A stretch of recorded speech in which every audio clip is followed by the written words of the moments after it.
ہمیں بھی لوگ مشورے دیتے ہیں کہ آپ بڑا سارا سیکریٹریٹ بنائیں، اس میں ایک شعبہ یہ ہو کہ مولوی خادم کا ایک سیکٹری بیٹھا ہو، پھر دوسرا بیٹھا ہو، پھر تیسرا بیٹھا ہو، پھر جناب آگے ایک اسپیشل سیکٹری بیٹھا ہو، اس کے آگے ایک اسپیشل ٹاؤٹ بیٹھا ہو، تاکہ بندہ پہنچنے تک اپنی ساری توانائیاں کھو بیٹھے۔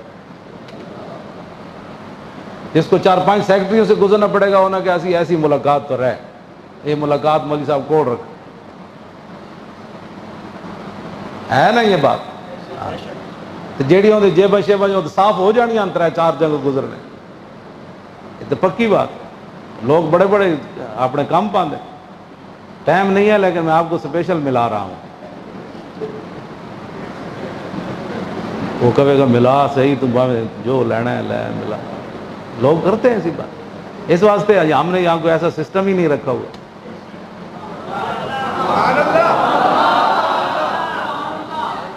بالکل۔ تو میں نے جو سیرت طیبہ پڑھی ہے وہ حضور کے زمانے میں مسجد نبی شریف، حضور وہاں بیٹھ کر ایک ستون سے پوری دنیا کے وفود سے ملاقات فرماتے۔ پھر حضرت عمر 36 لاکھ مربع میل دے حکمران بنے، تے 36 پیوند لائے کرتے نو، لیکن سیکٹریٹ وڈا کوئی نہیں بنے۔ یہ تو ساری ہیلے بانے ہوتے ہیں نا۔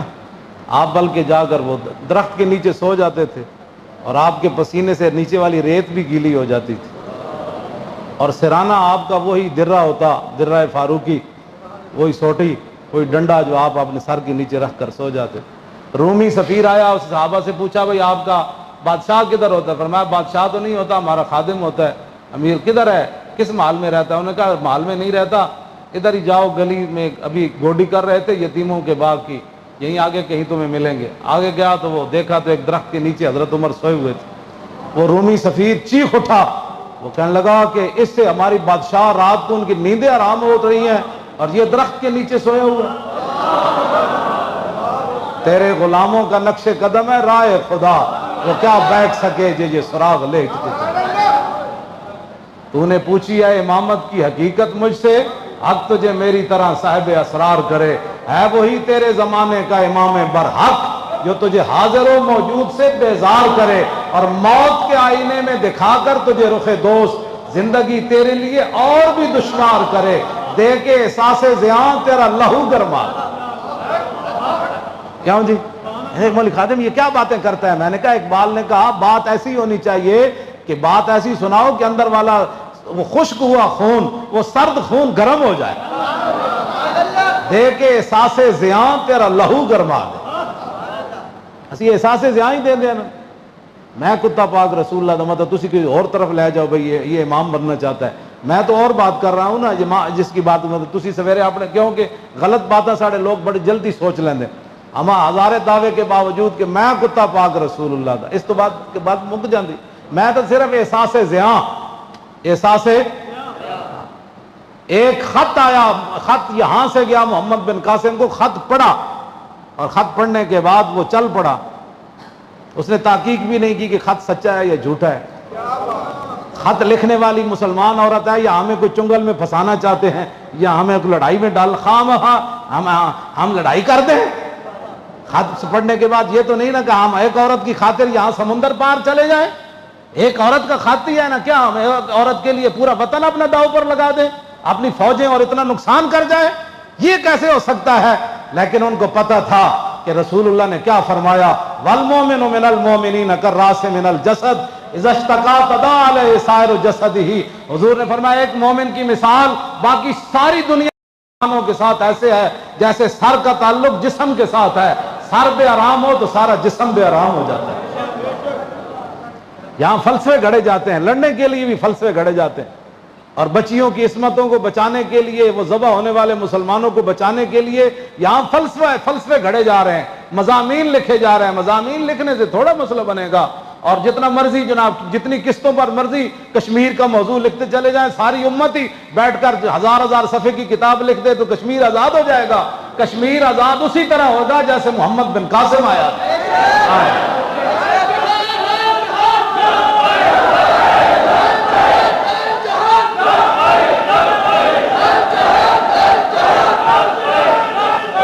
الجہاد الجہاد الجہاد الجہاد. لبیک کی آواز بھائی ایسے آئے بھائی واقعی تسی جہاد مرن واسطے تیار ہو. تھوڑا دل اندر دل جدھر ہوتا ہے دلدار وہی ہوتا ہے.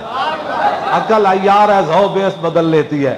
اگر آپ کا دل جو ہے نا یہ چاہتا ہے کہ میں مرنا تو انج ہی ہے تو کم از کم بندہ چاہتا تو مرے. جی چاہتے ہو کہ رسول اللہ دے دین واسطے اور مقبوضہ کشمیر دے مظلوم مسلمانوں دی مدد واسطے تواڈے وچوں جو دل چاہ رہے ہو ہاتھ نہیں کھڑے کرنے, ہاتھ لبیک تے کھڑے کرنے. یہ میں ساری زندگی چٹی داڑھی ہو گئی جلسے ہاتھ کھڑے کراندیاں جدو ویڑا آیا تے کیوں جی میجر امیر افضل نے کی لکھیا 65 دی جنگ 1 لاکھ بندہ چلے سی تے 14 بندے رہ گئے سن ساڈے نال. ہاں کہندا بارڈر تک اتوں مناوا چھاونی 50,000 رہ گئے سی تے مناوا والے تھانے بگے پتہ نہیں کتنے رہ گئے سی تے کہندا ساڈے نال بارڈر تک 14 بندے پہنچے سن صرف. چھڈو پر خالی ہاتھ کھڑے کرنے نہ تھوڑیاں باتیں ہوندی. ہاں جی اندروں اگر دل مندا ہے واقعی کہ کچھ کرنا ہے تو پھر وہ بندہ لبیک دا نعرہ زور نہ لائے گا. جیویں رسمن جس طرح پہلے جو امریکہ کو جو یار ہے غدار ہے وہ سارے لینے لگے ہوندے سویرے ویزا لین امریکہ دا ویزا چاہیے تے غدارا تو پہلے راتی غدار کہندا سی تو آپو غداراں دی لینے چ لگے. ہاں کیا اس طرح نہیں کرتے امریکہ کا جو یار ہے غدار نعرے میں سنتے تو سارے وہ مولوی امریکہ پہنچے جڑے قیادتاں کرتے سن امریکہ کا جو یار ہے غدار ہے. یہ چھڈو پر ان گلاں بس کرو. اتنے 2 نمبری چلتی کوئی نہیں. بارڈر کے اوپر ایک نعرہ لگ جائے 10,000 بندہ ہی ہوئے تو ایک باری نعرہ تکبیر تے نعرہ رسالت تے لبیک دا نعرہ لگ جائے. نعرہ حیدری بھی نال جے ہندو دی بودی بھی گئی تے دھوتی بھی گئی. اے پتہ نہیں ساڑھے نات خانہ کتھوں کڑیا کہ کھوٹے سکے وہاں چلتے ہیں. یہ ممکن ہے کہ میلا سکہ وہاں چل جائے گناہگار چل جائے. سمجھ آئی نا بات. لیکن کھوٹا سکہ تو بچہ بھی نہیں لیتا. تم دربار رسالت کی کیسی باتیں کرتے ہو. سیدنا صدیق اکبر سے لے کر غازی ممتاز تک کوئی کھوٹا صحابہ کی شان تو وراء الورا ہے. تابعین تبع کیا باتیں کرتے ہو کیسی باتیں کرتے. کھوٹے سکے وہاں نہیں چلتے وہاں کھرے سکے چلتے.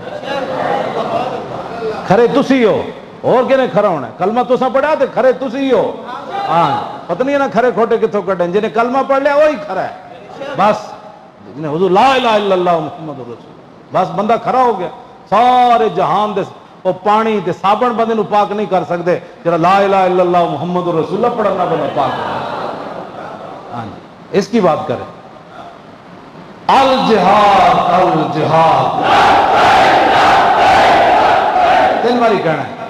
الجہاد الجہاد سبحان اللہ.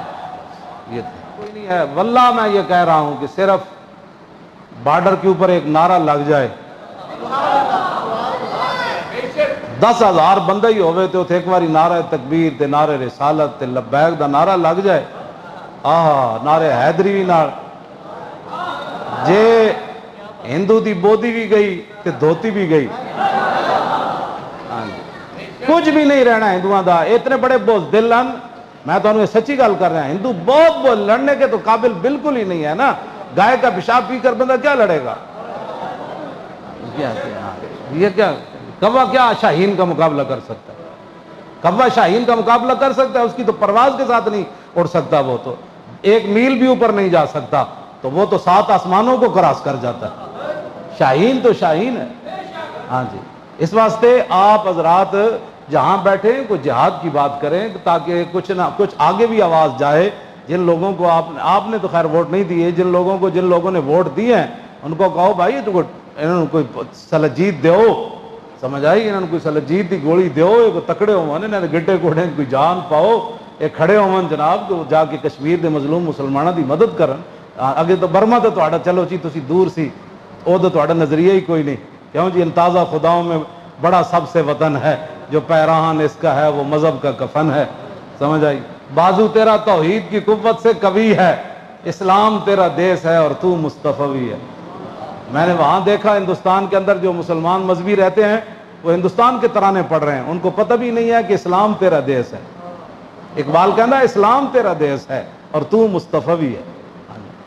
تو وہاں ہندوستان ہمارا پیارا ہندوستان، وہاں مسلمانوں کو میں نے دیکھا وہ پگڑیاں باندھے اور بڑے بڑے آپ نے شکلیں مذہبی بنائی ہوئی ہیں اور وہ ہندوستان کے ترانے پڑھ رہے ہیں کہ ہمارا پیارا ہندوستان، ہمارا پیارا ہندوستان، ہمارا پیارا۔ تم نے بتایا ہی نہیں نا کہ اسلام ہے کیا۔ گفتار سیاست میں وطن اور ہی کچھ ہے اور ارشاد نبوت میں وطن اور ہی کچھ ہے۔ اس دور میں اور ہے، جام اور ہے، جم اور ساقی نے بنا کی روش لطف و ستم اور مسلم نے بھی تعمیر کیا اپنا حرم اور۔ ایک گل میں وضاحت کریں تو انہوں تھکے لے جائیں، اقبال گل کی مسلم نے بھی تعمیر کیا، ہاں وہ حرم نہیں، اپنا حرم، اپنا حرم کا، اور تعذیب کے آذر نے ترشوائے صنم اور کہندا ہے تعذیب بت پرستی، بت اقبال کہندا تعذیب آذر بت پرستو بتگر، کیوں جی کہندا ہے بت پرست بھی ہیں تے پھر بت ویچتے بھی ہیں، آئے بت گھڑ دیں پھر بت ویچ دیں، اے نظریے ویچ دیں، پھر کہندے ہیں اس بت دی پوجا بھی کرو تسی۔ اس واسطے ایک گلاں تو باہر نکل کے اسلام تیرا دیس ہے، اور صحابہ نے بھی پہچان یہی کرائی جب حضرت سفینہ تے شیر حملہ آور ہویا نا، آپ نے نہیں فرمایا میں مکے دے رہن والا، میں جناب عرب دا رہن والا، آپ نے تعارف یہی مصطفی ہونے دا کرایا، فرمایا سنو یا ابا الحارث انا مولا رسول اللہ، فرمایا خیال کری میں محمد عربی دا غلام ہاں۔ تے دریائے دجلہ نے بھی حضرت سعد اپنا تعارف یہ نہیں کرایا کہ میں اینجا تے میں مکے والا تے نا نا، انہاں فرمایا دریا تو جاندا سی کون ہے، اسی محمد عربی دے غلام ہاں۔ اسلام تیرا دیس ہے روح مستقبل، جدو اے پہچان ہی تسا ختم کر چھڈی تے مدد تے آنی ومن نصر الا من عند اللہ، کیوں جی وکان حقا علینا نصر المومنین ولا تہنوا ولا تحزنوا وانتم الاعلون یا ایھا الذین آمنوا اطیعوا اللہ ورسولہ ولا تولوا عنہ وانتم تسمعون ولا تکونوا کالذین قالوا سمعنا وهم لا ان شر الدواب عند اللہ الصم والبکم الذین لا یعقلون، ان کو تو اللہ شر الدواب کہتا ہے، جن کے بارے میں جن کے پاس تم جا کر مسئلہ کشمیر حل کرانا چاہتے ہو، ان کو تو قرآن کیا کہتا ہے جناب، یہ تو زمین پر چلنے والوں میں سب سے بدترین مخلوق ہے، یہ سمن بھی ہیں اور بکمن بھی ہیں، یہ بہرے بھی ہیں اور گنگے بھی ہیں اور لا یعقلون بھی ہیں۔ قرآن جن کہتا ہے ان کے پاس تو عقل آئی کوئی نہیں، تم کس طرح مسئلہ کشمیر ان سے حل کرانا چاہتے ہو؟ مسئلہ کشمیر صرف اللہ کی مدد سے حل ہوگا اور اس کی تائید ہوگی تو اس وقت مسئلہ کشمیر حل ہوگا۔ لو جی مر منکم سلطانا، اے مولا حسین دا خطبہ ہے، مر منکم سلطانا جائرا مستحلا لحرم اللہ ناقصا لعہد اللہ مخالفا لسنت رسول اللہ اور یعمل فی عباد اللہ بالاسم والعدوان، فرمایا رسول اللہ نے میرے نانا جان نے فرمایا جو ظالم بادشاہ کو دیکھے اللہ تعالیٰ کی حرام کردہ چیزوں کو حلال کرے اور اللہ کے ساتھ عہد و پیمان، کلمہ پڑھنے کے بعد بندے کی مرضی مک جاتی ہے، فرمایا اللہ کے ساتھ عہد و پیمان وہ توڑ دے، رسول اللہ کی سنت کی مخالفت کرے، یعمل فی عباد اللہ بالاسم والعدوان، اور قوم کے اندر برائیاں اور قوم کے اندر گناہ اس کا رواج دے بجائے اس کے قوم کے اندر برائیاں اور گناہ کو ختم کرے، نہیں یعمل فی عباد اللہ بالاسم والعدوان، وہاں سرکشی اور ظلم و ستم اور گناہ کو رواج دے، فلم یغیر علیہ بقول ولا فعل وکان حقا علی اللہ ان یدخلہ مدخلا۔ مولا حسین فرمانے لگے کہ پھر میرے نانا جان نے کیا فرمایا، ان حالات کو دیکھ کر کوئی بندہ اپنی زبان سے اور اپنے ہاتھ سے اس ظالم کا ہاتھ نہیں پکڑتا تو اللہ رب العالمین قیامت والے دن جس جگہ اس ظالم کو داخل کرے گا نا وہ تماشا دیکھنے والے کو بھی داخل کرے گا۔ ہمیں بھی بہت سارے لوگ مخلصانہ مشورہ دیتے ہیں آپ کو کیا پڑی ہے، اس معذوری کی حالت میں آپ جیلیں کاٹتے ہیں، یہ کرتے ہیں وہ کرتے ہیں، جی یہی بات ہے، کیا پڑی ہے آپ کو؟ دیکھیں بڑے بڑے لوگ، بڑے بڑے متقی پرہیزگار اپنے آستانوں پر بیٹھے ہیں اور بڑے بڑے شیوخ حدیثیں پڑھا رہے ہیں اور بڑے بڑے مدارس چل رہے ہیں، آپ کو کیا مصیبت پڑی ہے؟ کیوں جی جو چیز مولا حسین کو لے کر کربلا میں گئی نا وہی چیز خادم حسین کو بھی پریشان کرتی ہے۔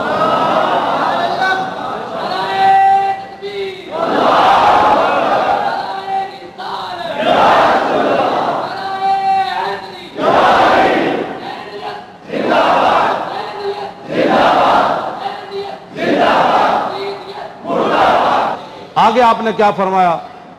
الا ان هؤلاء قد لزموا طاعت الشیطان وترکوا طاعت الرحمن، وَأَظْهَرُوا الْفَسَادَ وَعَطَّلُوا الْحُدُودَ وَاسْتَأْثَرُوا بِالْفَيْءِ وَأَنَا أَحَقُّ بِالْغَيْرِ۔